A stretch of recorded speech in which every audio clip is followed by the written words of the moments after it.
Bonsoir à toutes et à tous. Je suis ravi de vous accueillir pour cette 4e séance de l'année du cycle de conférences Notre-Dame en chantier, où nous avons le plaisir aujourd'hui d'accueillir Olivier Poisson, qui est architecte, historien de l'art, qui a été architecte des bâtiments de France. Non, tu n'es pas... Ah non, moi je suis conservateur du patrimoine. Tu as été ensuite inspecteur des monuments historiques et général des monuments historiques et conservateur du patrimoine. Et tu as eu l'occasion de travailler notamment sur les thèmes de l'histoire du patrimoine et en particulier donc de t'intéresser dans ce cadre, non seulement de l'enseigner dans un certain nombre d'universités, donc chargé de cours, mais de publier sur la question et donc de revenir aujourd'hui sur la question du chantier de Viollet-le-Duc et d'en faire un parallèle en quelque sorte avec le chantier actuel, en tout cas de mettre au service une relecture peut-être de ce chantier connu, mais en même temps méconnu sous un certain nombre d'aspects, puisqu'on insiste toujours sur peut-être les mêmes aspects de ce chantier du 19e, et donc d'aller fouiller un petit peu plus profond dans la question du déroulement de ce chantier, donc dans une communication qui s'intitule du projet en chantier, un aperçu, je pense que ce sera bien plus qu'un aperçu, de l'intervention de Lassus et de Viollet-le-Duc à Notre-Dame entre 1843 et 1869. Donc merci beaucoup d'avoir accepté de venir communiquer sur ce sujet et donc je te laisse parler pour la prochaine heure qui nous occupera sur Viollet-le-Duc. Oui, au contraire, merci à toi et merci aux sociétés scientifiques pour Notre-Dame de me donner ce temps de parole.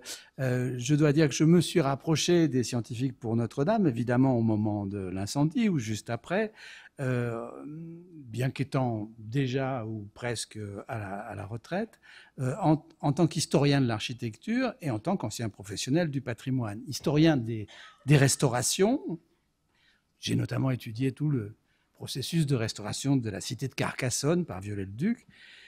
J'ai pensé en 2015, et je pense toujours aujourd'hui, que la connaissance de la restauration de Notre-Dame au XIXe siècle avait beaucoup d'importance au moment où la cathédrale faisait l'objet d'une nouvelle intervention dont l'échelle, à mon avis, est comparable à celle du XIXe siècle. Certes, les moyens sont différents, et ce qui sera réalisé en un peu plus de 5 années correspond à ce qu'ont réalisé Lassus et Viollet-le-Duc en un peu plus de 25 ans. Il n'empêche, il s'agit pour moi d'essayer de comprendre quelle était cette cathédrale sortie des mains des architectes du XIXe siècle et qui a brûlé. Et comment elle a été produite. La Notre-Dame de Lassus et Viollet-le-Duc n'a jamais été considérée sans réserve. Et certes moins que d'autres chantiers comme Saint-Cernin de Toulouse ou Pierrefonds, elle a toujours été un peu rangée sous la bannière de, je mets des guillemets bien entendu, de l'abus ou du caractère jugé envahissant et parfois injustifié des restaurations de Viollet-le-Duc. En ce qui concerne Notre-Dame, l'intervention des deux architectes n'a toutefois jamais été étudiée vraiment en tant que telle. C'est-à-dire que ces historiens sont d'abord ceux de la cathédrale médiévale elle-même, qui ne voient cette intervention qu'à travers leur vision historique, diachronique de l'édifice, comme un moment particulier. Moi, ce que je voudrais tenter, et qui ne sera ici que très approché, c'est de comprendre la restauration du XIXe siècle en elle-même comme un objet historique singulier et d'en comprendre les liens internes, ses intentions, les concepts qui la sous-tendent, ses méthodes, ses moyens et les résultats. Sans oublier non plus que cette restauration, en plus d'être un objet historique, a aussi sa propre histoire, son évolution, sa durée. Et donc je répète en commençant que je ne vous livre pas un abouti d'une recherche immense, mais une étape. J'ai dit que cette restauration est un objet historique, alors je vais commencer par présenter l'origine du projet. Beaucoup a déjà été dit, bien sûr, beaucoup a été dit, écrit, imprimé, représenté, et je ne pense pas vous apprendre grand-chose, mais le fait d'être aujourd'hui là, ici, pour reprendre cet exposé, m'oblige un peu à vous faire la chronologie, ne serait-ce que pour me replacer au moment où la question se pose, et si je puis dire, sans pollution de ce qui va se passer après, et que nous connaissons aussi. Parce que c'est une chose qu'il faut sans doute mettre en lumière, la restauration de Notre-Dame est presque la première d'un grand monument médiéval français au XIXe siècle. En tout cas, même si elle prend naissance à peu près en même temps que plusieurs autres de grande importance, elle ne bénéficie pas d'antériorité, d'expérience notable, en tout cas dans son programme. Et en ce qui concerne le projet de restauration, celui-ci se place comme un manifeste, d'une certaine façon, comme l'affirmation d'une ambition et d'un exercice nouveau dans le champ de l'architecture. C'est le premier point que je voudrais traiter. Mais il faut d'abord dire un mot de la situation institutionnelle de Notre-Dame. Il faut rappeler que depuis le 2 novembre 1789, l'édifice appartient à l'État. C'est l'État qui, dès le décret de l'Assemblée nationale, a la charge de l'édifice, pour le meilleur et pour le pire. C'est lui qui enlève les statues des portails et des rois. C'est lui qui abat la flèche menaçant ruine, sans doute, la date n'est pas vraiment prouvée, mais sans doute en 1793. C'est lui qui, après 1802, réaménage l'intérieur pour les différentes cérémonies pompeuses qui s'y déroulent, qui le décorent et qui agit suivant les besoins et avec les moyens du moment. Malgré tout, l'édifice est en mauvais état et reste mutilé, à la fois à cause des interventions modernisatrices du XVIIIe siècle et les destructions couramment appelées révolutionnaires. Les émeutes de 1830 et 1831, qui mettent à sac le palais archiépiscopal et qui vont conduire d'ailleurs à sa disparition pure et simple, mettent à nu ce mauvais état et attirent, on va dire, l'attention, s'il en était besoin, sur la précarité de la conservation de l'édifice. En outre, l'administration des cultes, formée depuis le Concordat, ne dispose pas à cette époque de ses propres maîtres d'œuvre. C'est donc l'architecte de la ville de Paris, Hippolyte Gode, depuis 1813, qui s'occupe de l'édifice. Il a d'ailleurs, entre autres, reconstruit un arc-boutant en 1817. Dès les années 1830, les archéologues, disons, dans le climat de la monarchie de Juillet, critiquent férocement les interventions de Gode. En 1831, comme chacun sait, paraît le roman de Victor Hugo qui personnifie l'édifice dans le paysage historique français. On ne peut pas en rester là. En avril 1842, une trentaine de personnalités, vous pouvez lire quelques signatures, écrivent au ministre des Cultes pour demander que la cathédrale soit restaurée, en prenant évidemment argument de son mauvais état, de son absence de dignité. À la suite de cette lettre, le ministère souhaite prendre la direction des opérations et donc dessaisit l'architecte municipal. C'est au fond la première fois qu'on va avoir un architecte désigné par l'État pour s'occuper d'une cathédrale. On a beaucoup parlé d'un concours. Effectivement, c'est un concours, mais c'est autant un concours pour un projet qu'un concours pour le choix d'un nouveau maître d'œuvre. Je passe sur les détails. Il y a 3 concurrents, Jean-Jacques Arveuf, Jean-Charles d'Anjois et Jean-Antoine Lassus, associé à Eugène Viollet-le-Duc. À l'appui de leur candidature, les 2 associés rédigent un projet durant le second semestre de 1842. Et ce projet sera remis à l'administration le 31 janvier 1843, Lassus et Viollet-le-Duc étant d'ailleurs les seuls à respecter les délais qui avaient été fixés.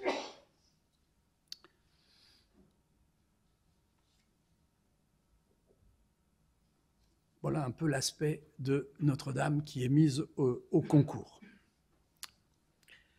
En cette année 1842, qui sont-ils et pourquoi travaillent-ils ensemble? Là encore, je pense que je ne vous apprendrai rien, mais ce sont des rappels qui sont peut-être nécessaires. Jean-Baptiste Lassus est né en 1807, il a donc 35 ans. C'est un architecte qui est passé par l'école des Beaux-Arts, où il a été l'élève de Labrouste. Il est un architecte spécialement sensibilisé, on va dire, à l'archéologie. C'est aussi un archéologue, comme on disait à l'époque. C'est un homme de l'écrit, c'est un intellectuel, c'est un bibliophile. Il s'est beaucoup intéressé à la cathédrale de Chartres, et notamment d'ailleurs à l'occasion de l'incendie qui l'a frappé peu d'années auparavant, en 1836. Et depuis 1840, il est le premier inspecteur des travaux de la Sainte-Chapelle, qui doit être restaurée dans le cadre du réaménagement du palais de justice. Les travaux ont été confiés à Duban, Félix Duban, grand architecte, si on peut dire, arrivé en tout cas, institutionnel, et Lassus est l'inspecteur de travaux. Il sera d'ailleurs l'acteur et l'animateur de ces travaux qui ne commencent que fin 1840. Il est aussi inspecteur des travaux d'Hippolyte Gode à Saint-Germain-l'Auxerrois, mais là encore, il s'intéresse beaucoup à la question médiévale, à l'architecture médiévale, et on dit que tout ce qui est bien fait à Saint-Germain-l'Auxerrois, c'est du Lassus, tandis que tout ce qui est mauvais, c'est du Gode. Passons. Juste un mot, qu'est-ce que c'est qu'un inspecteur des travaux ? Dans l'organisation des chantiers et des projets du XIXe siècle, on commande un projet à un architecte, mais celui-ci peut ne pas, assumer directement le chantier ou la responsabilité opérationnelle, et cette charge repose sur l'inspecteur des travaux, qu'on pourrait appeler aujourd'hui architecte d'opération. Évidemment, il y a une proximité évidente entre les deux, mais c'est quand même celui qui est l'inspecteur des travaux qui est sur le chantier et qui fait un certain nombre de choix techniques ou de propositions. D'ailleurs, très souvent, l'inspecteur des travaux est un salarié, alors que l'architecte du projet va, lui, être rémunéré avec des honoraires. Eugène Viollet-le-Duc est, lui, plus jeune. Il est né en 1814. Il a 7 ans de moins que Lassus. À cette époque, il a donc juste 28 ans et il n'a jamais encore rien fait, ou presque, vous allez voir. Il a refusé, et c'est bien connu, je ne veux pas vous refaire la biographie de Viollet-le-Duc, il a refusé d'entrer à l'école des Beaux-Arts, il a tenu à se former lui-même. Il a entrepris un voyage d'Italie en 1836 et 37, dont il est rentré donc fin 37. Il a été chargé d'un projet, on va dire, non pas d'achèvement, mais de complément de la cathédrale inachevée de Narbonne en 1839, projet qui n'a évidemment pas beaucoup d'avenir, mais qui le fait remarquer de l'administration, et il est désigné, je peux dire un peu en désespoir de cause, par Prosper Mérimée pour essayer de sauver l'église de la Madeleine de Vézelay, que tout le monde considère comme perdue, et il rédige ce projet de Vézelay en avril 1840 et arrive à convaincre suffisamment ses interlocuteurs pour que ce projet soit mis immédiatement à exécution. Et en raison du succès relatif, en tout cas qui se réalise dans les premiers mois, il est nommé deuxième inspecteur des travaux à la Sainte-Chapelle à compter du 1er janvier 1841. C'est donc 1841, l'année active à la fois pour Vézelay et pour la Sainte-Chapelle, où les deux architectes travaillent de concert, se connaissent l'un l'autre et peuvent imaginer une collaboration assise sur leurs passions respectives pour le Moyen-Âge. 1841-1842, on ne fait d'ailleurs aussi bien à Vézelay qu'à la Sainte-Chapelle que des restaurations de structures, un peu de sculpture. La flèche de la Sainte-Chapelle ne sera réalisée que bien plus tard, en 1853, alors que la restauration des vitraux, aujourd'hui, la Sainte-Chapelle, c'est des vitraux et une flèche, ce sont des travaux qui ne démarreront qu'après 1850. Le projet de Lassus et de Viollet-le-Duc est donc pensé et rédigé à un moment où très peu de chantiers de restauration existent et où il n'existe pas encore de spécificité pour la restauration d'un grand monument. Nos architectes, qui sont aussi des intellectuels, veulent donc prendre date pour définir ce nouvel acte dans le champ de l'architecture, ce que l'on peut bien percevoir en examinant en amont de tout chantier et de toute action concrète ce qui va être leur projet.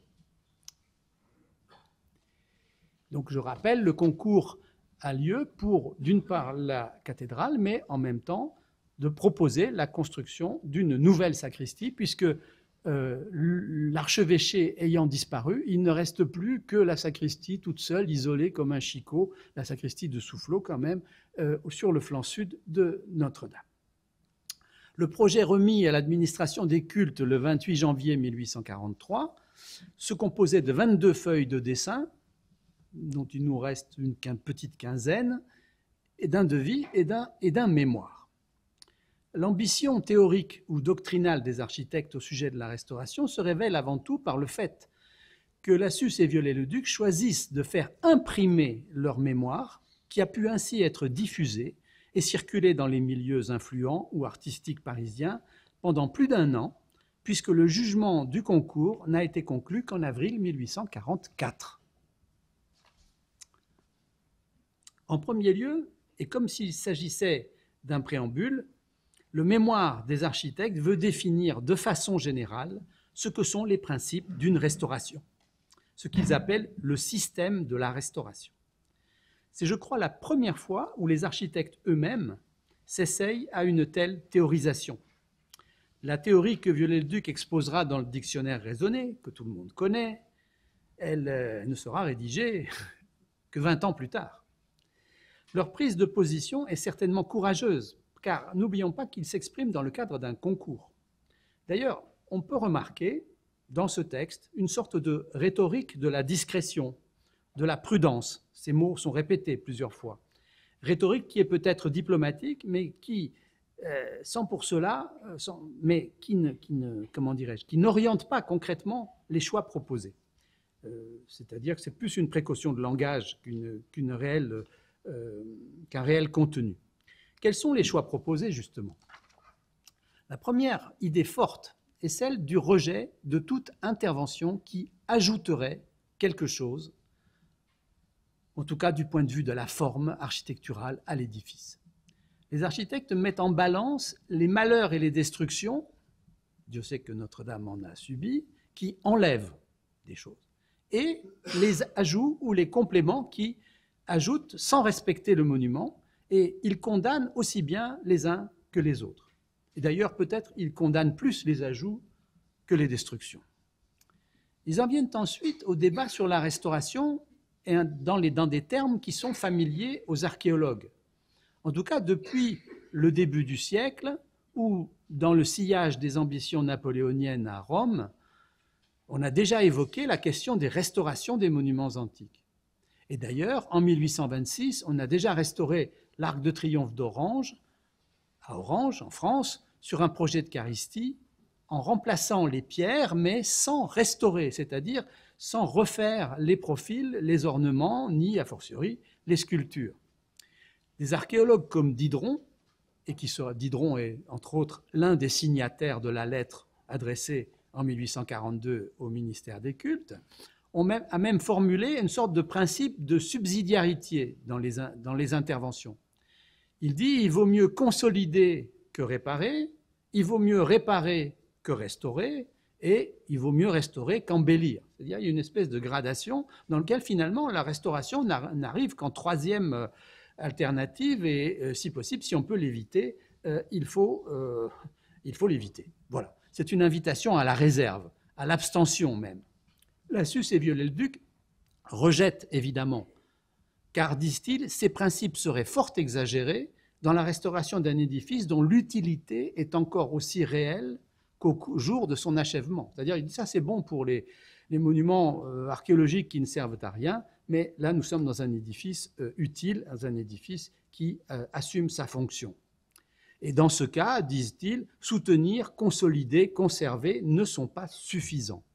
Il faut rendre à l'édifice la richesse et l'éclat dont il a été dépouillé. Cette phrase me paraît très claire quant au programme que se fixent Lassus et Viollet-le-Duc. La méthode est ensuite précisée. Seul le monument compte et la connaissance intime qu'en a le restaurateur. Il doit, disent-ils, étudier son sujet et, écoutez, retrouver et suivre la pensée qui a présidé à l'exécution de l'œuvre. Là, on est dans un contexte très Viollet-le-Ducien. Retrouver et suivre la pensée qui a présidé à l'exécution de l'œuvre. Comme si c'était possible de se transporter dans l'esprit des auteurs du monument. La restauration doit aussi respecter absolument le système de construction, c'est-à-dire ici l'architecture gothique, dont d'ailleurs Lassus est déjà un spécialiste, et bientôt Viollet-le-Duc. Et, disent-ils, on doit même en respecter les erreurs éventuelles. Parce que sinon, évidemment, on change et on ajoute, et ce qu'on ne doit absolument pas faire. En aucun cas, ajoute-t-il, on ne doit recourir à des techniques ou à des matériaux hétérogènes. Et les architectes font le procès de la fonte. Et ça, c'est tout à fait intéressant, parce qu'à cette époque-là, on ne restaure pas, mais justement, on travaille quand même. Et il y a l'exemple de la restauration de la flèche de la cathédrale de Rouen, qui a brûlé en 1822, et qu'on a entrepris de reconstruire en fonte. Et c'est d'ailleurs assez à l'époque, en 1842, je pense qu'elle est déjà à peu près avec toute sa hauteur, sauf le lanternon que vous voyez qui n'a pas été monté. Et d'ailleurs, ce chantier est si problématique qu'il sera abandonné jusqu'à la fin du siècle. Enfin, mais c'est une autre histoire. Et les critiques de la fonte, c'est évidemment parce que c'est une critique d'hétérogénéité des matériaux et du système constructif. Et ils ont des phrases pour dire que de toute façon, avec des matériaux différents, on ne peut pas reproduire une forme, on ne peut pas la suivre telle qu'elle était à l'origine, on est obligé de faire autre chose. Et c'est ce qui m'est... D'ailleurs, il y a une autre chose qui est en fonte à l'époque, et qui est là strictement contemporaine, c'est la reconstruction du comble de la cathédrale de Chartres, puisqu'elle a brûlé donc en 1836. Vous voyez que l'histoire se répète périodiquement avec ces incendies, et on a choisi une toiture métallique, hein, puisqu'on a dit, il vaut mieux pour éviter le retour du feu. Et c'est là aussi, on a fait le premier comble métallique d'importance en France, et qui est en fonte, du moins tous les soutiens sont en fonte, tandis que les pannes, si vous voulez, l'ouvrage secondaire qui porte la toiture est lui en fer. Et ça, c'est assez intéressant que nos amis Lassus et Viollet-le-Duc prennent une position très claire contre les ouvrages en fonte dans leur exposé théorique de ce que doit être une restauration. Ils en profitent d'ailleurs pour aussi condamner tout ce qui est les mastiques, les ciments, les choses qu'on ajoute pour compléter des profils ou des sculptures, choses qu'on a beaucoup reprochées à God, que les archéologues avaient beaucoup reproché à God, et dont d'ailleurs ils pointent que ces éléments rapportés par des goujons, par des collages, n'ont pas de tenue dans le temps. Cette théorisation de la restauration est donc en fait une légitimation de l'intervention par la connaissance, assez naturelle de la part de nos architectes archéologues, mais pas pour autant que l'importance du programme, mais qui ne veut pas dire pour autant, mais sans pour autant, je me relis très mal, mais sans pour autant que l'importance du programme ou de l'intervention soit limitée. Rendre à l'édifice sa richesse et son éclat, même s'il faut pour cela retrouver et suivre la pensée qui a présidé à l'exécution de l'œuvre, cela peut aller très loin, et la suite d'ailleurs le démontrera. Alors voilà les dessins du projet de 1843. Malheureusement, ces dessins, d'une part, sont incomplets. D'autre part, je ne vous parle pas de la sacristie, donc il y a toute une partie de choses que je ne montre pas. Et puis, ils ont été très souvent exposés, etc. Ils sont aujourd'hui dans un état catastrophique. Ils sont complètement passés, ils sont complètement... Enfin, bon, bref. On a parfois qualifié le manifeste que je viens d'essayer de résumer avec vous, on a parfois qualifié ce manifeste d'ambigu. Mais, mis à part la rhétorique de la prudence dont j'ai parlé, il me semble que dès cette année 1842, Lassus et Viollet-le-Duc savaient très bien et annonçaient la voie qu'ils allaient emprunter, et à laquelle ils entendaient donner une dimension exemplaire. Ayant proclamé la nécessité d'étudier son sujet, ils font suivre cette première partie théorique de leur mémoire d'un compte-rendu de l'enquête historique et documentaire à laquelle ils se sont livrés, et qui est pour l'époque une chose exceptionnelle et qui constitue à mon avis une première. Sans doute plane-t-il sur cette partie du mémoire l'antériorité des exercices de restauration que les prix de Rome devaient réaliser au cours de leur séjour romain et envoyer d'ailleurs à Paris en 4e année. Ni Lassus ni Viollet-le-Duc n'étaient passés par là. Et évidemment, ces exercices étaient exclusivement tournés vers les monuments de l'Antiquité. Mais le vocabulaire qu'ils emploient parfois dans ce mémoire, et au premier chef d'ailleurs le mot lui-même de restauration, à mon avis, en témoigne tout à fait suffisamment.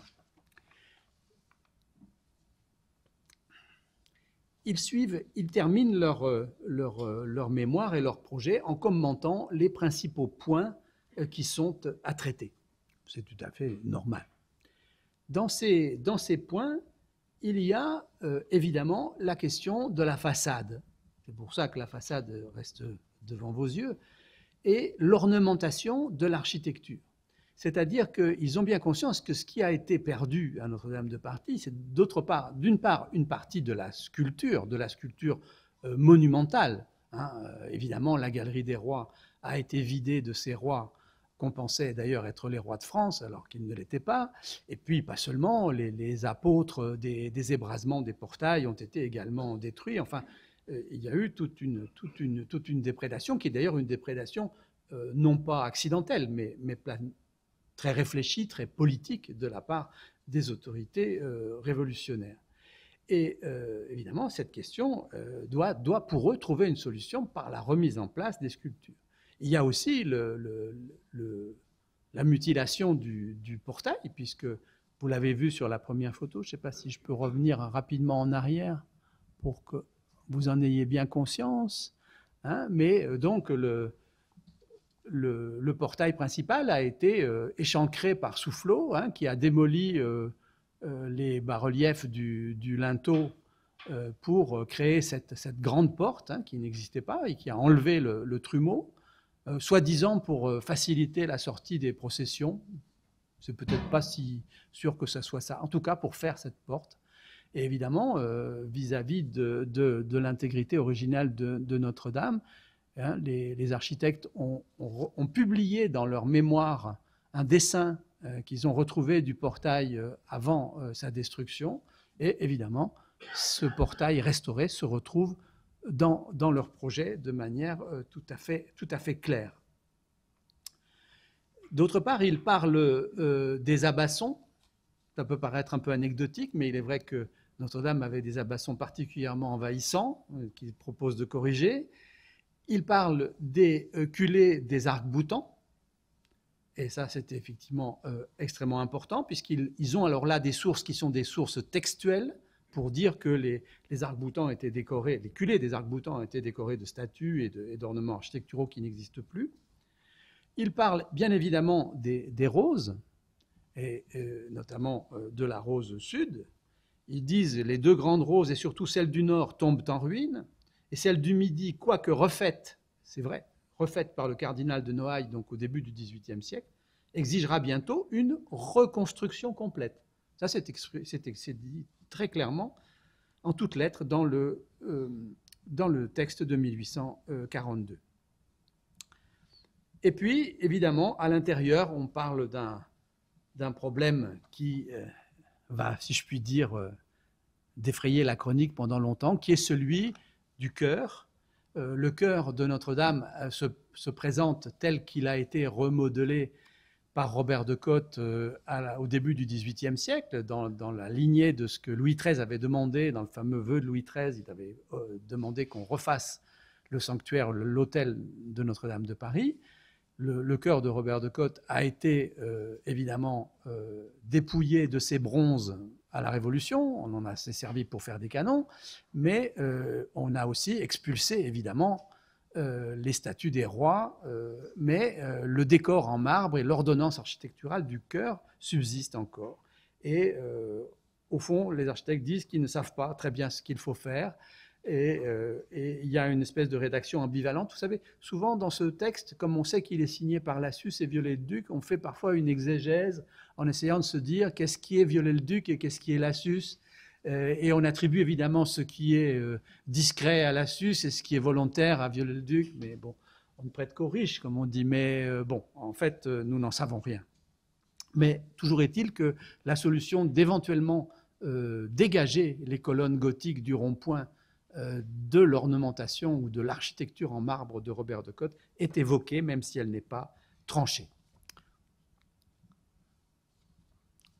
Voilà la coupe longitudinale sur Notre-Dame. Et la question de la flèche. Alors, pour restaurer la flèche, qui au fond a disparu peu de temps auparavant, il dispose d'une source, le petit dessin que vous voyez à votre droite, mais ce petit dessin, ma foi, c'est la seule source qu'ils ont, alors qu'il y a d'autres témoignages plutôt contradictoires, notamment dans pas mal de vues de Paris à vol d'oiseau, où le nombre d'étages n'est pas si évident. Mais voilà les points que nos architectes listent dès l'origine comme étant les points qui devront être principalement traités, en plus de tout le reste, bien évidemment. Les architectes sont nommés officiellement titulaires, si je puis dire, de Notre-Dame de Paris le 9 mai 1844. Mais le projet définitif n'est approuvé qu'en 1845 par le Conseil général des bâtiments civils. Le premier projet de sacristie, d'ailleurs, a été recalé et on leur a demandé d'en faire un autre. Et le projet lui-même n'est approuvé par le ministère des Cultes que le 10 mars 1846. Le financement, 2 650 000 francs, a été voté en loi de finances de 1845. Dès 1845 s'ouvre un chantier qu'on pourrait qualifier d'urgence, parce que les architectes n'ont pas attendu l'approbation globale du projet pour lancer une première opération, et notamment pour restaurer la Galerie des Rois. La structure de la Galerie des Rois, vide. Mais cette structure était déjà extrêmement compromise. Le chantier va durer officiellement 20 ans, puisque la consécration de Notre-Dame, qui semble-t-il ne l'avait jamais été auparavant, a lieu en 1864. Mais il y a encore des travaux après cette date, comme par exemple la construction du presbytère en 1869, l'achèvement des pentures des portes, etc. Il y a une stratégie du temps dans le déroulement de cette opération. Nous n'avons pas de documents sur ce qui pourrait être considéré comme justement une planification de la part des architectes. Mais il faut remarquer qu'il y a en fait des lignes d'action parallèles et successives qui ont chacune leur rythme propre. Dès le début de l'opération commence la reconstruction des arcs-boutants. Alors, évidemment, je me heurte à un problème qui est l'absence de représentation, d'iconographie. On a très peu, alors que c'est un chantier de 25 ans. Ce chantier, au fond, il naît avec la photographie. Et donc, Notre-Dame est un sujet qui va intéresser les photographes, mais c'est les photographes pionniers. À l'époque où il s'agit de prendre des vues, c'est toute une affaire.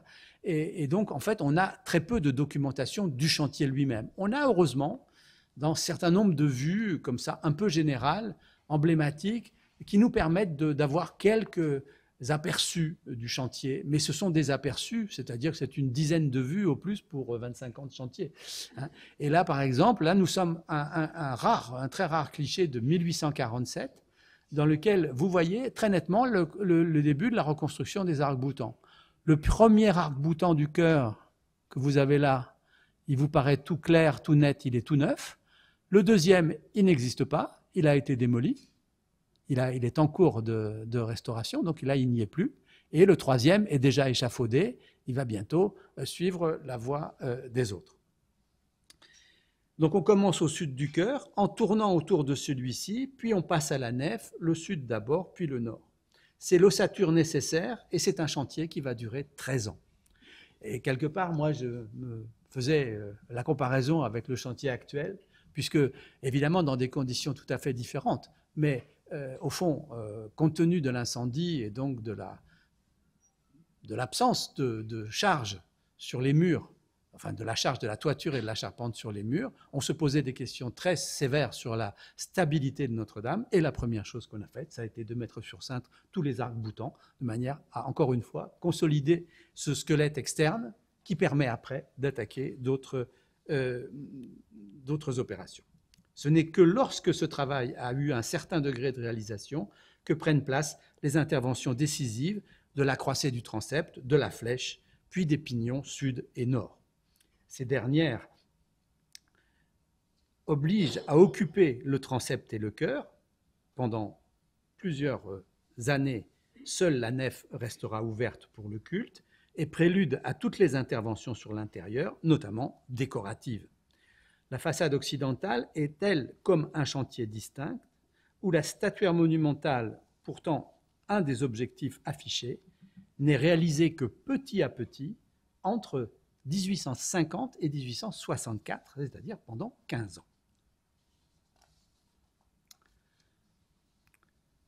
La consolidation que Lassus et Viollet-le-Duc opèrent à Notre-Dame doit s'apprécier dans la perspective de ce qu'ils ont dit dans leur mémoire. Il s'agit de respecter le système de construction. Ils entendent par là leur vision du gothique, c'est-à-dire un système d'équilibre des poussées. Les arcs-boutants sont au cœur de ce système. Si je cite ce que Viollet-le-Duc écrit, certes un peu plus tard, mais pas beaucoup plus tard, parce qu'il s'agit de l'article arc-boutant, mais comme c'est un article qui commence par la lettre A, il est au début de la publication du dictionnaire, c'est-à-dire finalement pas si loin de notre chantier. Et Viollet-le-Duc écrit « Demander une église gothique sans arc-boutant, c'est demander un navire sans quille. C'est pour l'église comme pour le navire une question d'être ou de n'être pas. » Donc, vous avez là la clé quand même de cette attention portée à ces ouvrages.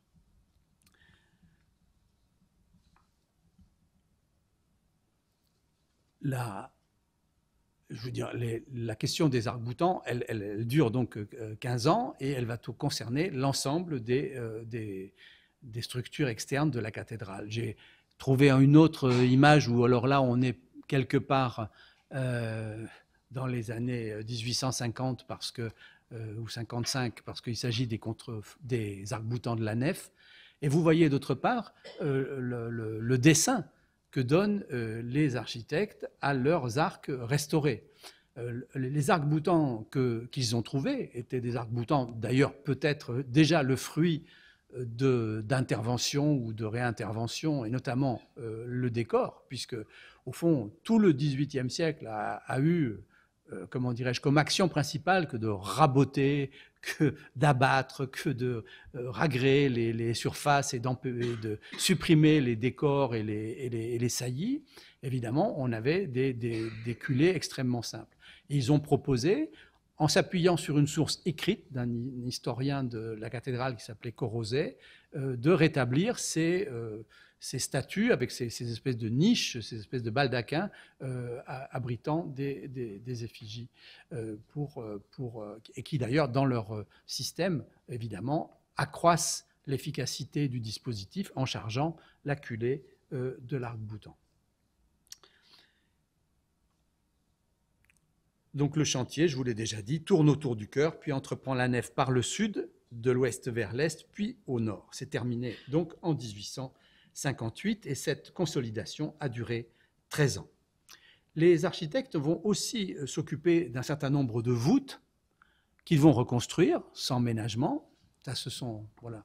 Vous avez là, je vous montre ça, un petit dessin dont vous avez peut-être entendu parler. Ces dessins, ce qu'on appelle les attachements de maçonnerie, les attachements figurés du chantier de Notre-Dame. C'est une documentation qui est énorme, qui plusieurs centaines et centaines de dessins qui sont tous conservés, qui sont les dessins qui figurent les éléments qui ont été changés ou construits et qui permettent donc aux entreprises d'établir leur mémoire et d'être payées.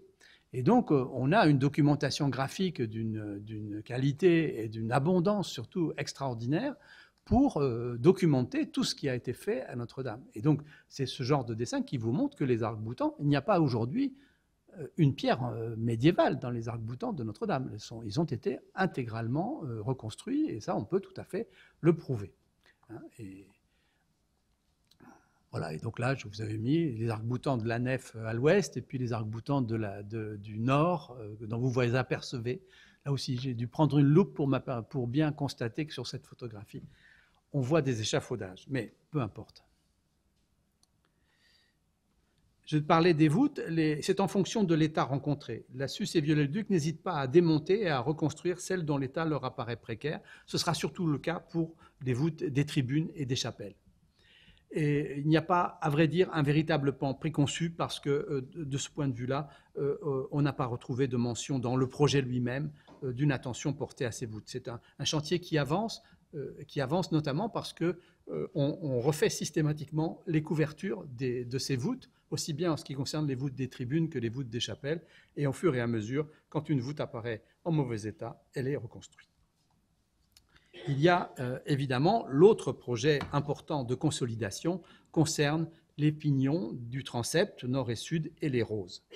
Le projet est très explicite sur les roses, même si nous pouvons aujourd'hui être un peu abasourdis par l'ampleur et par le radicalisme de l'intervention. En fait, en ce qui concerne le pignon sud, le diagnostic était posé dans le projet de 1842 et les architectes n'ont fait que réaliser ce qu'ils avaient annoncé. Néanmoins, ce que vous voyez là n'existe plus puisque le pignon et la rose ont été intégralement démolis pour être reconstruits à neuf.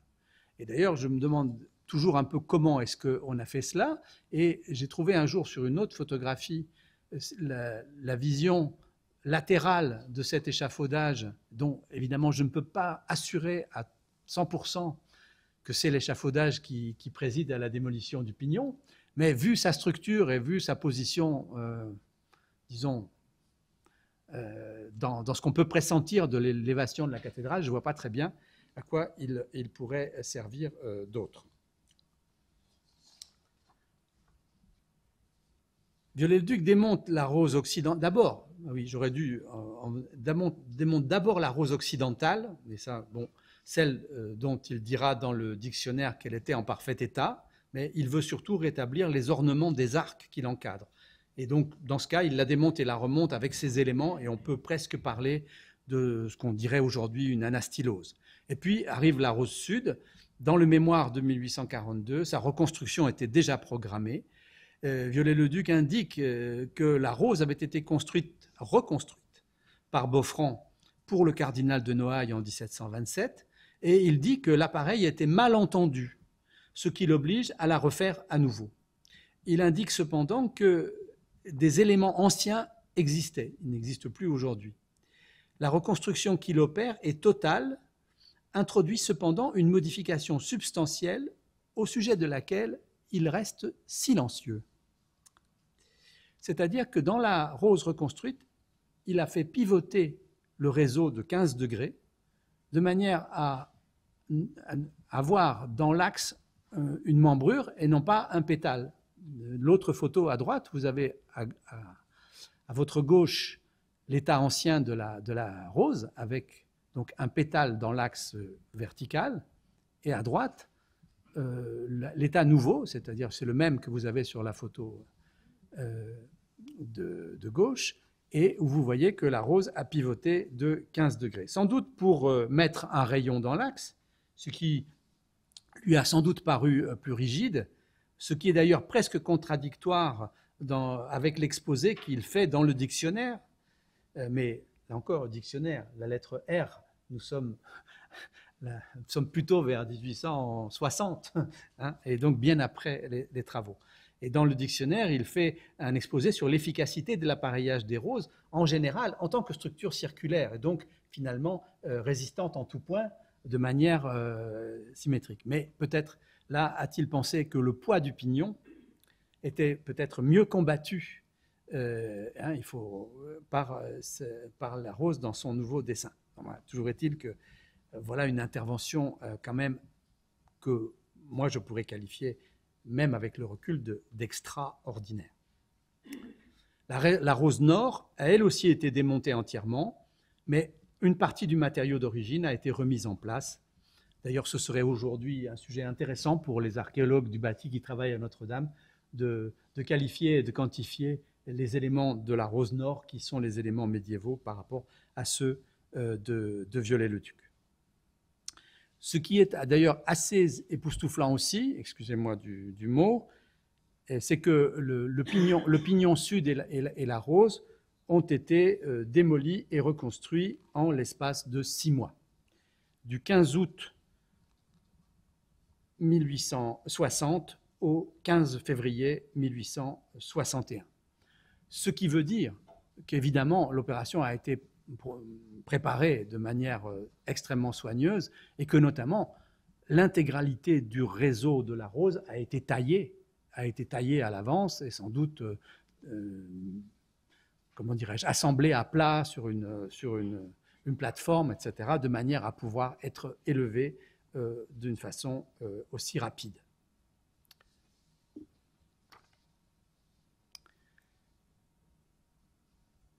Le mémoire des restaurateurs, tel que je vous en ai parlé déjà au début, avait identifié un certain nombre de points critiques. D'ailleurs, je vous en ai parlé à propos notamment du chœur du XVIIIe siècle.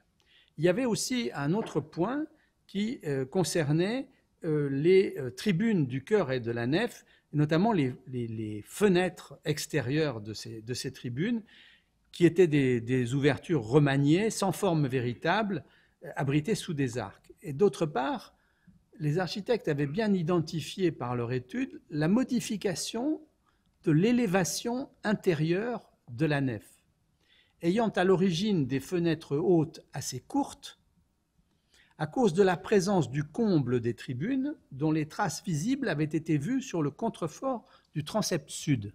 Alors, c'est un petit peu compliqué, je vais essayer d'être clair. En fait, sur le contrefort du transept sud, les architectes avaient repéré, et d'ailleurs dessiné, les traces du comble primitif qui couvrait les tribunes. Et ils avaient aussi repéré qu'à ce moment-là, ça voulait dire qu'il y avait des fenêtres hautes assez courtes, qui n'ont que cette hauteur-là, vous voyez, et qui étaient suivies par un mur plein avant de trouver les baies des tribunes elles-mêmes, souvent sur la nef.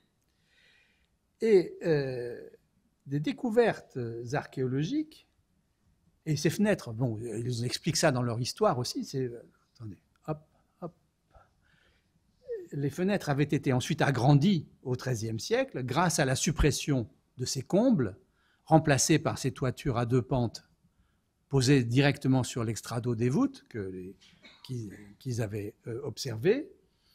Et ils ignoraient quand même la complexité de l'élévation parce qu'ils disaient que sans doute ces murs pleins, sous l'appui des fenêtres, avaient été destinés à recevoir un décor peint. Ils n'en savaient pas très bien. Mais un certain nombre de découvertes archéologiques en cours de chantier, tout n'est pas prévu au départ, il y a quand même toujours des découvertes, et notamment en 1849 puis en 1854, de fragments de réseaux de petites roses leur avait fait comprendre que l'élévation intérieure d'origine était en fait à 4 niveaux, avec des roses non vitrées entre les fenêtres hautes et les baies des tribunes.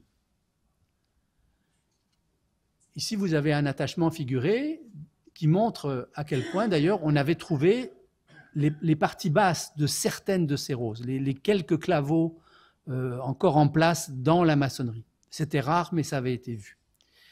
Et donc, ils ont obtenu du ministère des Cultes et du Conseil des bâtiments civils de reproduire cette ordonnance sur les travées du transept et les travées en retour du chœur et de la nef.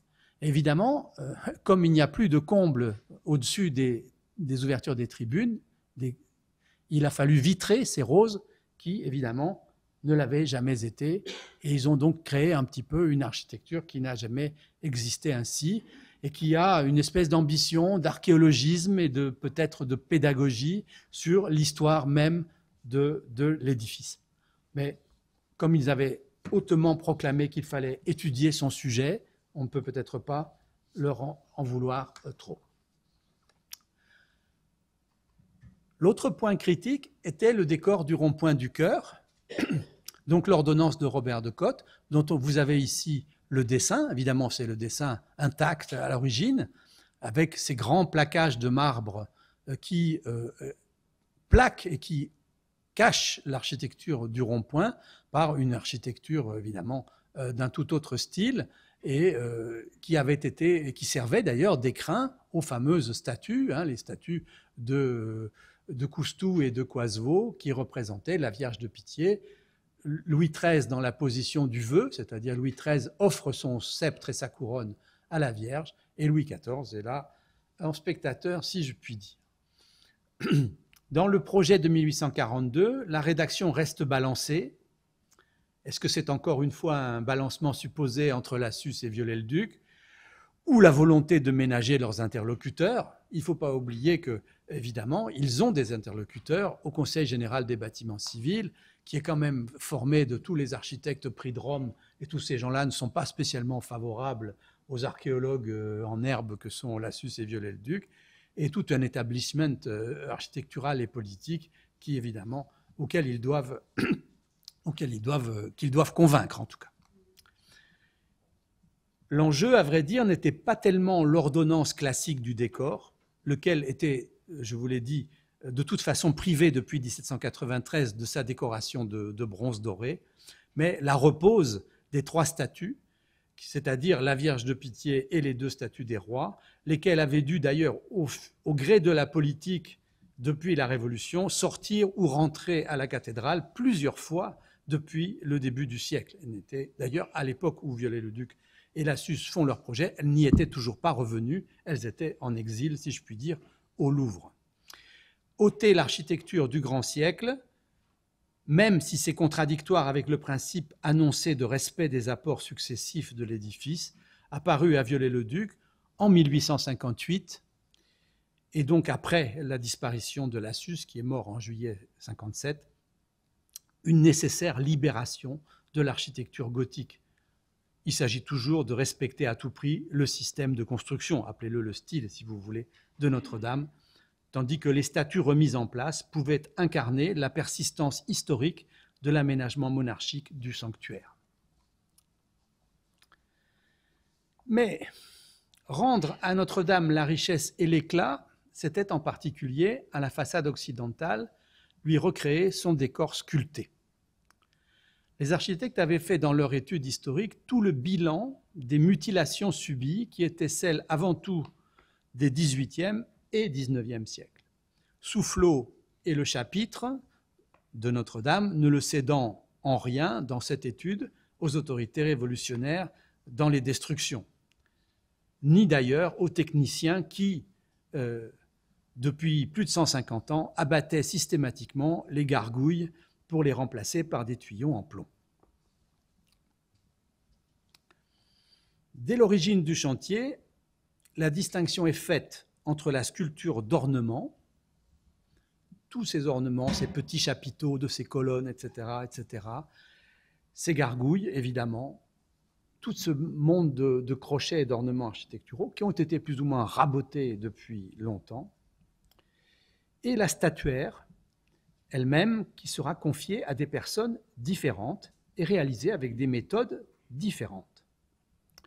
En mars 1847, donc nous sommes dès le début de l'ouverture du chantier, les lots concernant la sculpture ornementale sont confiés à 4 équipes de sculpteurs, un pour la façade, un pour la nef, un pour le transept, un pour le chœur, soit pour les nommer Pianet, Martroux, Bizet de la Fontaine et Caudron. La statuaire, elle, est confiée à Adolphe Victor Geoffroy de Chaume en 1848, qui aura à répartir les commandes entre ses collaborateurs, une quinzaine de sculpteurs, certains d'ailleurs importants, arrivés, dont 5 ou 6 sont d'ailleurs constants dans le chantier jusqu'à la fin. Ce ne sont pas moins de 60 statues de 3 et 4 mètres de haut qui sont à fournir. Il y a 28 rois, par exemple, plus les ébrasements des portails, plus les amortissements des pignons, plus de multiples statues qui se trouvent dans des niches sur les contreforts. Il s'agit sans doute d'une des plus importantes commandes du XIXe siècle. Au moment de présenter leur projet, en 1843, les architectes avaient craint que l'entreprise soit ou trop risquée ou trop difficile. Ils n'en avaient, en tout cas, ni personne, l'expérience. Ils avaient donc évoqué l'idée de faire des copies d'après d'autres sculptures médiévales, et d'ailleurs, des moulages venant de la cathédrale de Bordeaux ont été livrés sur le chantier au début. Mais avec Geoffroy de Chaume et avec finalement l'activité d'un atelier dédié à la statuaire, c'est-à-dire à la production de statues, finalement, cet obstacle a été levé et on n'a pas fait de copie, même si on s'est inspiré, évidemment, assez étroitement de certains modèles, notamment pour les apôtres des portails. On n'a pas fait de copie comme on avait affiché l'intention de le faire. D'ailleurs, Geoffroy de Chaume travaillera aussi pour la Sainte-Chapelle et les commentateurs ont pu s'étonner de l'homogénéité excusez-moi, et de l'effet d'ensemble de ce groupe de statues, dont aucune, il faut le rappeler aux visiteurs de Notre-Dame, n'est aujourd'hui médiévale. Là, vous avez par exemple, alors c'est toujours pareil, pour essayer d'illustrer la façon de faire et la marche du chantier, c'est très difficile, évidemment, parce qu'on n'a pas beaucoup de représentations. Sur cette photo qui date de 1854, et vous remarquerez que c'est le moment où on est en train de remettre les vitraux dans la rose occidentale, et qu'il n'y a encore aucune statue de roi dans la galerie des rois, on a commencé à restaurer le portail central, c'est-à-dire la principale blessure, la principale comment dirais-je, mutilation qu'avait subi cet ensemble, et on a replacé le trumeau, et c'est Toussaint qui est chargé de resculpter le linteau d'après les dessins que l'on a et les tout petits morceaux, les deux extrémités que Soufflot avait épargnés et qui ont été déposés et qui sont aujourd'hui d'ailleurs au musée de Cluny. Et Toussaint a commencé par faire un modèle en terre. Ce modèle a été présenté. Il y a eu une visite d'inspection, il y a eu tout un tas de gens qui sont venus dire si c'était bien ou pas bien. Et enfin, il est passé à la taille. La taille s'est faite sur place, c'est-à-dire qu'on a mis en place les linteaux, les pierres, on a levé les pierres, et le sculpteur est intervenu après. La sculpture d'ornement était aussi évidemment un chantier très important, sans doute payé un peu moins cher et plus lié à la réalisation des travaux de maçonnerie. Mais elle comprend surtout les gargouilles, car les architectes tenaient énormément à rétablir le système original d'écoulement des eaux, qui pour eux appartenait en plein au système de construction, c'est-à-dire à l'architecture gothique de la cathédrale. Là, vous avez encore, ça c'est les travaux du portail de la Vierge, ça suit. Les trois portails sont traités en suivant, mais avec des délais. Toujours est-il, les choses suivent une marche qui est parfois autonome et parfois lente. Là, vous voyez, nous sommes beaucoup plus tard pour le portail de la Vierge, puisque la galerie des rois a commencé à se peupler. Mais elle ne sera complétée vraiment qu'à tout à la fin du chantier. Voilà. 1858. 1858, il n'y a que cette partie-là. C'est ce que la photo que je viens de vous montrer, l'état dans lequel je viens de vous montrer.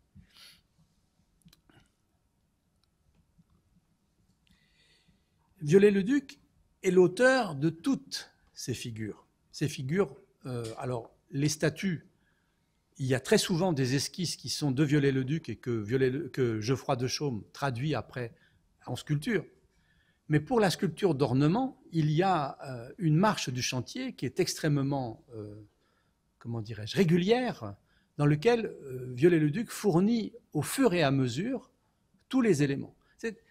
C'est très impressionnant, je pense que c'est un des chantiers, c'est un des premiers vrais chantiers modernes, au sens de l'architecture moderne. C'est-à-dire que l'architecte dessine tout. Tout correspond à sa vision des choses. Et c'est lui qui décide. C'est lui qui décide et c'est lui qui arrête les choix, y compris les choix esthétiques des moindres détails. On a de multiples dessins, par exemple, de serrurerie de Viollet-le-Duc, dans lequel il indique la place où il y a les boulons, comment on fait une petite bride pour consolider cette chose. Et pour la sculpture, comme Viollet-le-Duc est un dessinateur hors pair, quelqu'un qui a une imagination décorative absolument phénoménale, je ne sais pas combien il y a de sculptures d'ornement à Notre-Dame, ce sont plusieurs centaines. Ce sont plusieurs centaines. Et ces dessins, on ne les a pas tous parce que, en fait, et c'est intéressant de saisir sur le vif comment les choses se passent, au fur et à mesure que le chantier avance, le besoin du détail, c'est-à-dire le besoin du dessin d'exécution, se fait jour. Et c'est à ce moment-là que Viollet-le-Duc, qui vient très régulièrement, je pense, sur le chantier, par chaque semaine, fournit ce genre de dessin. Et ici, je vais essayer de vous faire lire ce qui est écrit, parce que c'est assez intéressant. Viollet-le-Duc écrit ici « Dernière gargouille de la corniche des chapelles, nef côté sud ». Donc l'emplacement est tout à fait bien délimité. Ça s'adresse à M. Martroux. Alors M. Martroux, c'est l'entrepreneur, enfin, c'est le sculpteur, l'atelier qui a les sculptures de la nef. Et il indique ici gargouille à déversoir, celui du pot, parce qu'en fait, vous voyez, c'est un personnage qui tient un pot. Et le pot, lui aussi, il est relié au canal d'évacuation des eaux. Ces gargouilles sont certes des œuvres d'art, des sculptures, des choses qui sont traitées de manière artistique, mais dans l'esprit des architectes, ce sont des objets absolument fonctionnels. Et ils ont d'ailleurs s'il n'y a pas un rejet correct des eaux, l'édifice est menacé dans sa conservation, menacé dans son fonctionnement. Et donc il dit, gargouille à 2 déversoirs. Celui du pot sert de trop-plein en cas d'engorgement. C'est-à-dire qu'évidemment, la gargouille qui crache l'eau habituellement, c'est celle-là, sous un autre angle, vous l'avez dessiné de 2 façons, mais il a imaginé que cette bestiole tient un pot, dont on se demande d'ailleurs pourquoi est-ce qu'une bestiole de ce genre a besoin d'un pot, mais enfin bon, peu importe. Et le deuxième pot sert de déversoir en cas d'engorgement du premier. Et vous avez ce petit signe kabbalistique, là, que vous pouvez voir ici aussi. C'est une abréviation, c'est BPE, bon pour exécution. Bon pour exécution. Et là, comme l'objet est un peu complexe, Viollet-le-Duc a rajouté en bas de la feuille « me montrer la maquette ». C'est-à-dire qu'avec ce dessin, le sculpteur va établir une maquette en terre glaise, sans doute. Oui, en terre glaise. Et Viollet-le-Duc exerce son contrôle, me montrer la maquette. Ce n'est que quand la maquette sera approuvée que le bon pour exécution sera effectif et qu'on pourra passer à la réalisation en pierre. Alors, évidemment, toutes ces figures, elles ont fait plus, comme disait François Massé de l'Épinay, mon ancien collègue qui a étudié beaucoup la sculpture de Geoffroy de Chaume, dont il était d'ailleurs un descendant. Ces figures ont fait plus pour la notoriété de Notre-Dame que le travail plus austère de création des figures des apôtres ou des rois de Juda. Viollet-le-Duc a ajouté à ce programme ces fameuses bêtes qui sont sur les balustrades de la façade. On lui en fait souvent grief. On dit que c'est pure invention de sa part. Il a dit cependant qu'il avait relevé des traces, alors des traces ténues, des traces de griffes ou de pattes de bestioles disparues qui étaient encore présentes sur les mains courantes anciennes qu'il avait observées. Faut-il le croire? Évidemment, nous ne pouvons plus prouver cela, mais pourquoi pas, au fond? Regardez sur cette image l'effort que les architectes ont fait pour redonner ce qu'ils appelaient la richesse et l'éclat à l'édifice. Ici, vous aviez des pyramides qui avaient été rabotées, ou que ce soit les intempéries, ou que ce soit les chemins de fer des maçons du XVIIIe siècle. Évidemment, ils ont voulu à tout prix redonner à ces éléments toute la richesse d'ornementation architecturale. On a un saisissant ici, avant, après.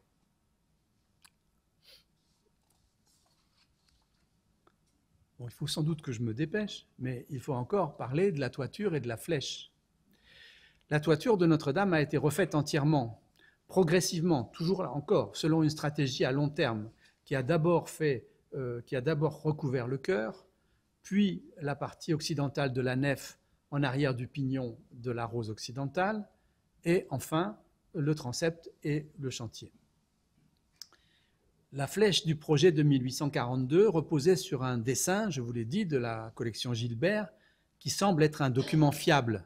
Vous l'avez de nouveau là sur la diapositive à votre gauche. Il est seulement isolé et n'est pas corroboré par une autre source. Les silhouettes de la flèche qu'on observe sur les représentations de Paris à vol d'oiseau, vous savez, ces plans généraux qui existent, il y en a plusieurs depuis le XVIe siècle, en fait, sont assez contradictoires. Et Lassus et Viollet-le-Duc avaient cité dans leur mémoire qu'il y avait des ambiguïtés et qu'un doute pouvait subsister. Quoi qu'il en soit, Viollet-le-Duc établit, juste après la mort de Lassus, mais je pense que ça n'est qu'une coïncidence, le projet de flèche à deux étages ajourés, qui est approuvé en 1858 et qui est d'ailleurs construit en 3 mois, de février à mai 1859. Voyez, vous pouvez comparer l'échafaudage de 1859 à l'échafaudage d'aujourd'hui, qui est présent dans le ciel parisien. La flèche est revêtue de plomb. La réalisation de cet ouvrage avec ces matériaux est dans la ligne du projet de 1842 et de son rejet de techniques qui sortiraient du système de construction gothique, en particulier le rejet de la fonte. Parce que la fonte aurait pu être utilisée pour d'autres usages, et notamment pour la crête. Vous voyez ici sur cette photo la crête, nous allons en parler tout à l'heure, la crête qui arrive, si je puis dire, et qui elle aussi est en plomb, alors que d'autres architectes, et notamment Duban et Debray, avaient réalisé des crêtes en fonte à l'École des Beaux-Arts ou à Saint-Denis. Et bien évidemment, la construction de la flèche de Notre-Dame en 1859 bénéficie de l'antériorité de la flèche de la Sainte-Chapelle qui a été élevée en 1853. Il y a une chose extrêmement nouvelle dans ce projet qui est l'apparition des statues qui cantonnent la flèche. Viollet-le-Duc avait bien observé la souche, ce qu'on appelle le tabouret de l'ancienne flèche, qui était intégralement conservée, puisque quand on avait abattu la flèche en 1793, on n'avait pas été chercher les structures qui se trouvaient en dessous.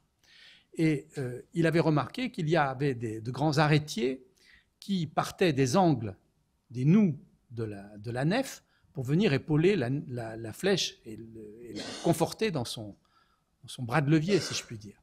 Et ces arêtiers, d'ailleurs, étaient parfaitement visibles sur la toiture avant la restauration.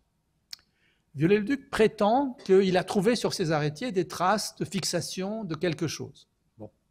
Il a toujours souvent cette manière de justifier ses choix par des traces archéologiques, mais qui sont peut-être des traces très ténues et qui, en tout cas, sont des traces dont l'interprétation qu'il en fait est prépondérante avant leur propre matérialité ou leur propre critique.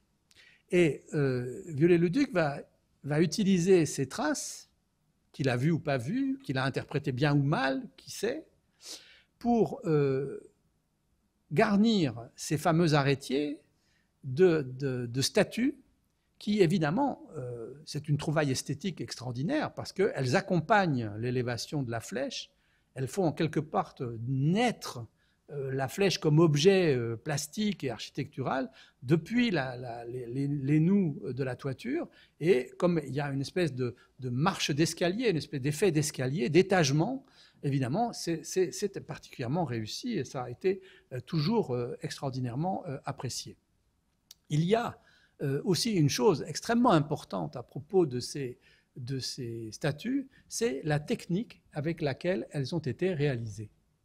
Et je vais en parler à l'instant.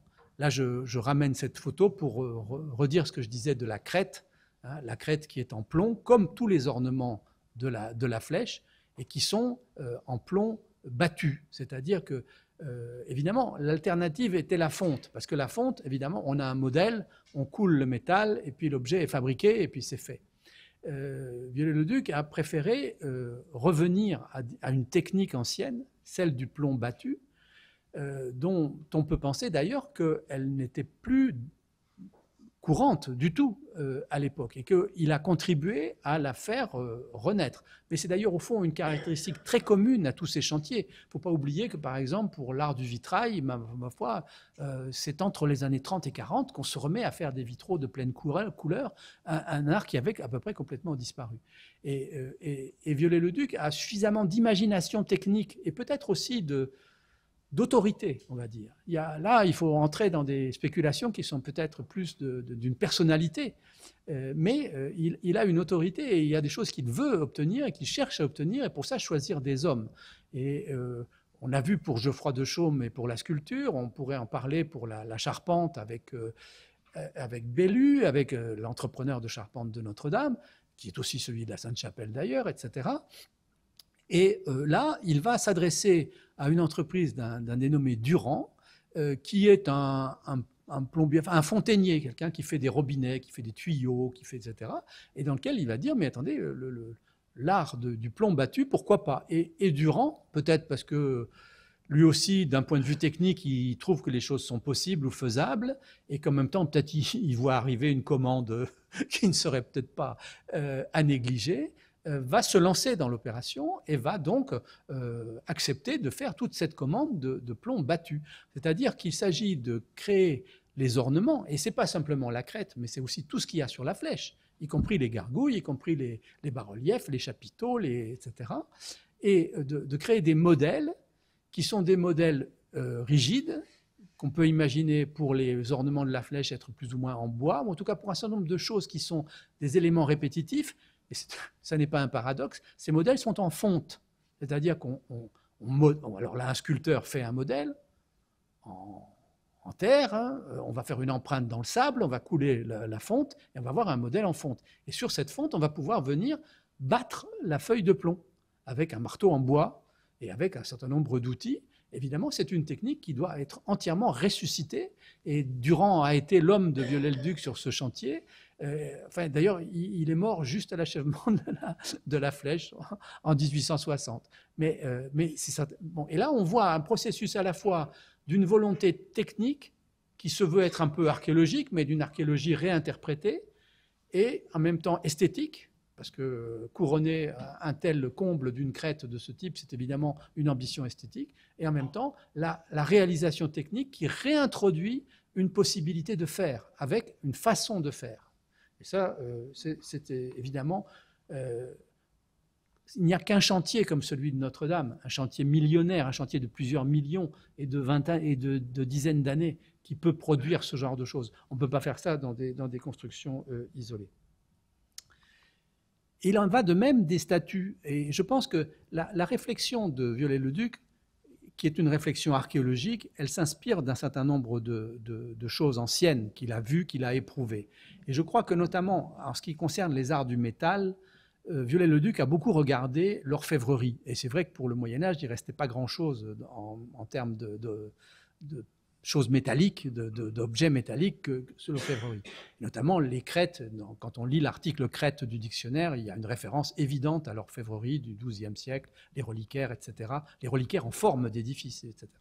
Et puis, pour la manière de faire, et notamment la question d'utiliser des matrices et de faire les choses en creux, en quelque sorte, en battant ou en formant un objet sur une matrice, je pense que c'est une réflexion qu'il a eue à partir de l'orfèvrerie médiévale. Il ne faut pas oublier qu'il a aussi, alors peut-être pas encore dans les années 1840, c'est des choses, il faut respecter le temps, mais un peu plus tard, il va énormément collaborer avec des orfèvres, avec Poussy-Algueruzan, auquel il va donner énormément de dessins, de modèles, etc. Il y a donc chez lui une réflexion technique sur le métal et sur la manière d'obtenir des formes, alors qu'évidemment... Bon, la fonte, c'est facile, si je puis dire, on coule et puis c'est fait. Et c'est d'autant plus vrai que pour les statues. Parce que, évidemment, en installant 16 statues 16 statues monumentales, qui sont plus grandes que l'échelle humaine. Hein. Sur les arrêtiers de la Flèche, évidemment, il y avait un problème de poids.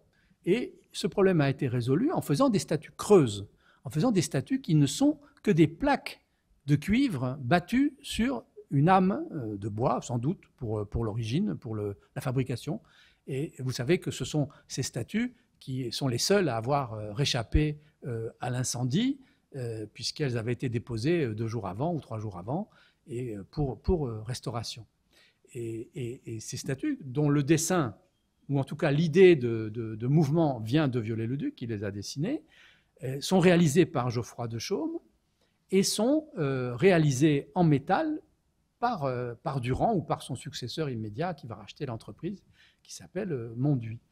Et pour ça, on va former ces statues par des tôles de cuivre qui sont battues sur des modèles, sur des formes, et assemblées sur une structure métallique. Alors, le fait qu'on les ait restaurées me permet de vous montrer comment elles sont faites. Vous voyez une structure métallique en fer, qui est une espèce de squelette d'ailleurs très, très, très large, comme un mannequin, et sur lequel on va rapporter les feuilles de cuivre mises en forme. Et ça, je pense qu'on doit en faire crédit à Viollet-le-Duc, peut-être évidemment avec le concours des entreprises, mais compte tenu de sa réflexion sur le métal, je pense qu'il n'y a pas de doute à cet égard.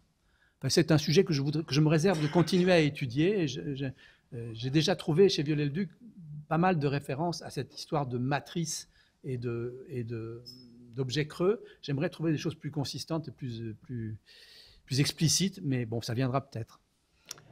Et évidemment, je rappelle que l'une des statues, parce que ça faut quand même le rappeler, l'une des statues était à l'effigie de l'architecte et représentait l'apôtre Thomas, celui qui, dans la tradition, dans la tradition est aussi un architecte avec sa règle. Voilà, peu importe. Et alors, une chose qui n'a rien à voir avec le chantier de Notre-Dame, mais que je ne peux pas m'empêcher de vous dire, c'est très rapide, c'est qu'évidemment, cette recette fonctionne, elle fonctionne très bien, et qu'elle va être utilisée. Elle va être utilisée d'une part en 1865, quand Viollet-le-Duc est chargé par Napoléon III de faire la statue de Vercingétorix qui est sur le mont Auxois, hein, sur le site d'Alésia, si vous voulez, par là. Et donc, alors là, la statue, elle fait déjà 7 mètres de haut, et elle est d'Aimé Millet, qui est un sculpteur, qui est un ami d'enfance de Viollet-le-Duc, et elle est réalisée exactement de la même façon, en tôle de cuivre sur une armature métallique. Et l'entreprise Monduit, successeur de Durand, c'est elle qui va être chargée de réaliser la Statue de la Liberté que la France veut offrir à l'Amérique. Et c'est assez intéressant parce que c'est Viollet-le-Duc, qui était un ami de Bartholdi, qui lui a donné la recette technique pour faire cette statue, pour construire facilement cette statue. Mais évidemment, Viollet-le-Duc est mort en 79, bien avant, comme le projet, vous savez, n'a abouti que dans les années 1880. Et c'est donc finalement Gustave Eiffel qui fera la structure interne de la Statue de la Liberté. Mais l'idée de faire une statue creuse en tôle qui sont formées sur des matrices préexistantes, c'est une idée de Viollet-le-Duc. Et d'ailleurs, quand la statue était montée à Paris, puisque cette image est à Paris, ce sont les ateliers Monduit. Les ateliers Monduit, vous avez vu, ils avaient mis au pied de la Statue de la Liberté quoi? Ils avaient mis la statue de Viollet-le-Duc en Saint-Thomas, qui est de la flèche de Notre-Dame, qui était là un petit peu comme la signature de l'auteur ou la figure tutélaire. Bon, mais je suis très loin de ce que je voulais vous dire. Voilà. J'ai fini cet exposé, ou à peu près. Je voulais simplement vous dire qu'évidemment, Notre-Dame est un chantier, je dirais, une œuvre d'art totale, c'est-à-dire que non seulement on a parlé de la consolidation, on a parlé de la régénération technique de la cathédrale, on a parlé de son ornementation, on a parlé de sa statuaire, de son ornement, on a parlé de ses toitures, on a parlé de la flèche, de son complément architectural, etc. Évidemment, les travaux se poursuivent à l'intérieur, et je crois qu'il faut que j'abrège un petit peu. D'ailleurs, j'ai moins d'éléments à vous montrer, mais évidemment, il y a toute une décoration. Il y a toute la question des vitraux. Alors, je n'en dis rien là ici parce que, en fait, les vitraux actuellement ne sont pas visibles, toute la cathédrale n'est pas visible, tout a été démonté, etc. Les chanoines du XVIIIe siècle avaient été sauvages, ils avaient enlevé tous les vitraux médiévaux de Notre-Dame pour mettre de la vitrerie blanche parce qu'ils considéraient qu'on n'y voyait pas clair. Et les seules choses qui ont survécu de la vitrerie médiévale de Notre-Dame, ce sont les roses. Et évidemment, Viollet-le-Duc, lui, il a remis des vitraux de pleine couleur dans toutes ses baies, ou dans la plupart, et pour ça, en bénéficiant de tous les acquis, et notamment d'ailleurs les premières verrières qui avaient été faites par la Suisse à Saint-Germain-l'Auxerrois dans les années 1840, ou même un peu avant. Et donc, il y a tout un programme de vitraux, et ce programme de vitraux qui est complet, cohérent, avec un programme iconographique, avec les vitraux des fenêtres autres du chœur, etc. Et des vitraux d'ailleurs en grisaille dans les chapelles, lesquels vitraux ont défrayé la chronique, puisqu'on nous dit qu'on devrait les enlever pour mettre des créations contemporaines, ce qui serait à mon avis dommage, et en tout cas altérerait la cohérence de l'œuvre de Viollet-le-Duc.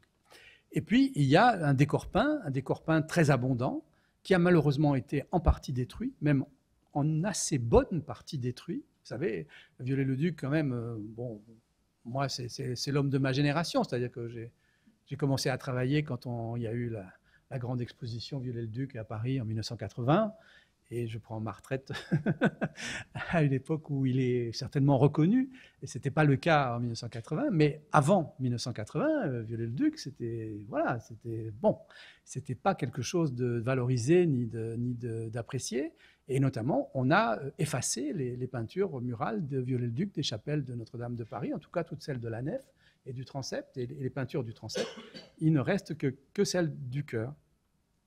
Et il y avait un ensemble considérable de peintures dont, d'une manière assez curieuse, on a gardé les cartons. Et les cartons, alors là, vous avez à votre droite, vous avez une peinture récemment restaurée de Notre-Dame, parce que j'ai pu y aller quand même une fois ou l'autre. Et donc, il y a des peintures qui ont été sauvegardées de certaines des chapelles survivantes, on va dire. Et par contre, à la médiathèque du patrimoine, on a un grand nombre de cartons qui avaient été montés d'ailleurs sur des espèces de rouleaux sans doute pour des raisons d'exposition.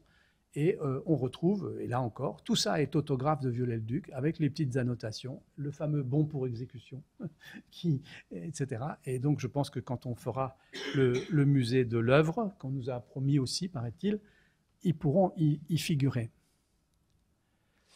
Un dernier mot pour terminer. Je suis bien conscient de vous avoir donné plus un panorama de la restauration de Notre-Dame qu'une véritable analyse, comme j'en avais l'intention au départ. On pourrait d'ailleurs poursuivre longtemps, je n'ai pas dit d'ailleurs que je ne continuerai pas, l'inventaire matériel de ce qui a été réalisé. Tant la matière est abondante, et d'ailleurs la documentation aussi. C'est d'ailleurs ça qui est un peu écrasant. Ce qui frappe tout d'abord, c'est évidemment l'énormité de l'entreprise. Sa durée, 25 ans. 25 ans, des effectifs de 100 à 200 ouvriers en permanence, 300 jours par an, 12 heures par jour et 6 jours par semaine. Quelque part aussi, ce qui frappe, c'est son opiniâtreté, car elle est allée jusqu'au bout. Finalement, des chantiers de ce type, parfois on peut les abandonner en cours de route aussi. Mais enfin, elle est allée jusqu'au bout, Viollet-le-Duc ayant complété non seulement le décor peint, mais ayant aussi dessiné du mobilier, du luminaire, et les reliquaires du trésor, enfin tout ça, vous le savez très bien.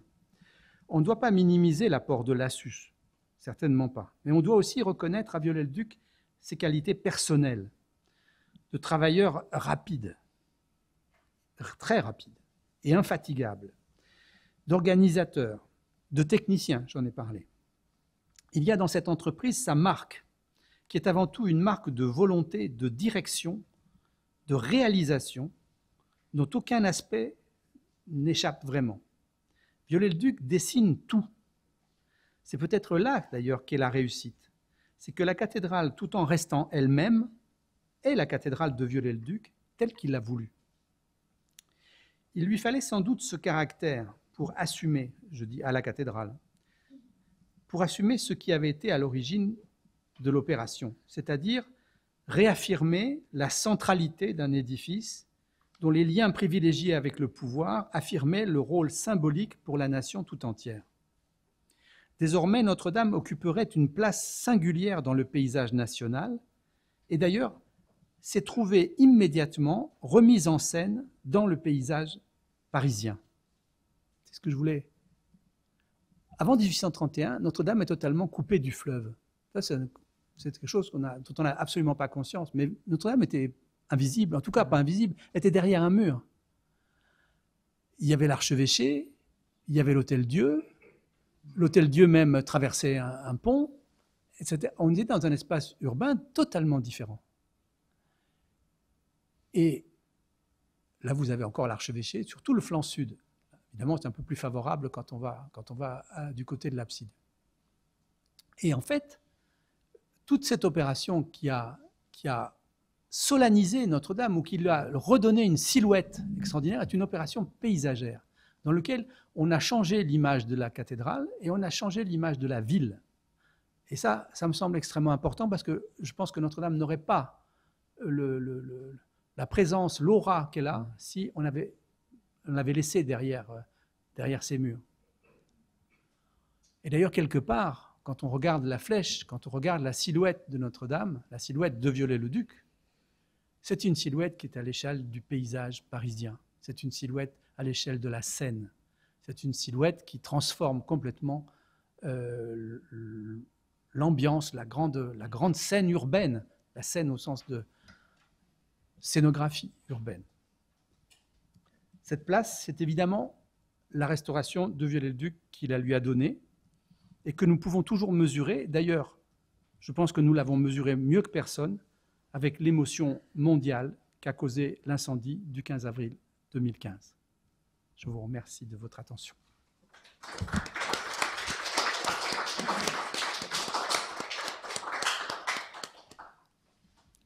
Merci beaucoup Olivier pour cette présentation très riche. Et puis de terminer là-dessus sur là aujourd'hui où Notre-Dame est en train de renaître aussi de ses cendres d'une certaine façon, de terminer voilà sur cette question de la place de la restauration dans cette renaissance du rôle de Notre-Dame, de sa place dans le paysage parisien à cette époque, et qu'il s'agissait aussi de ne pas perdre probablement avec cette restauration actuelle. Je pense qu'il y a quand même beaucoup de parallèles qui sont intéressants, et voilà, d'avoir restitué aussi l'énormité, je pense, le terme que tu as dit de ce chantier, de l'avoir remis dans son contexte, de la jeunesse du projet, de la théorie jusqu'à la mise en pratique, et de montrer comment, ce monument, je pense qu'on n'a pas forcément conscience de la façon dont ça a été un laboratoire pour à la fois une théorie de restauration qui est en train de se mettre en place, mais qui est formalisée déjà dans un projet, et sa mise en œuvre qui explique en quelque sorte ce lien entre l'écrit et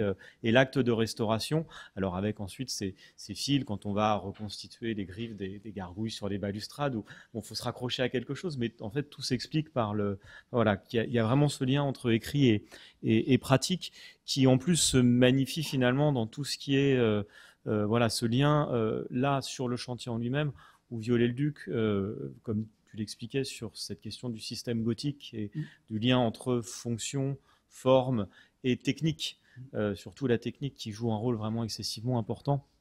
Et donc d'aller même dans la finesse de la façon dont Viollet-le-Duc travaille avec ses documents, où il nous explique le rôle de la gargouille, comment on passe du dessin précis au modèle. Donc je pense qu'il y a, il y avait une présentation vraiment extrêmement riche sur l'ensemble de ces aspects, et de terminer sur ce point-là, c'est projeter Viollet-le-Duc vers l'avenir. J'imagine qu'il y aura beaucoup de questions dans la salle, très nombreuses, et je vais vous céder la parole. Je pense qu'on aura une petite intervention à distance, parce qu'on a un archéologue du bâti à distance qui a pu observer les pierres de la Rose Nord, donc probablement qu'il y aura quelques réponses aussi, mais je vais d'abord céder la parole à la salle.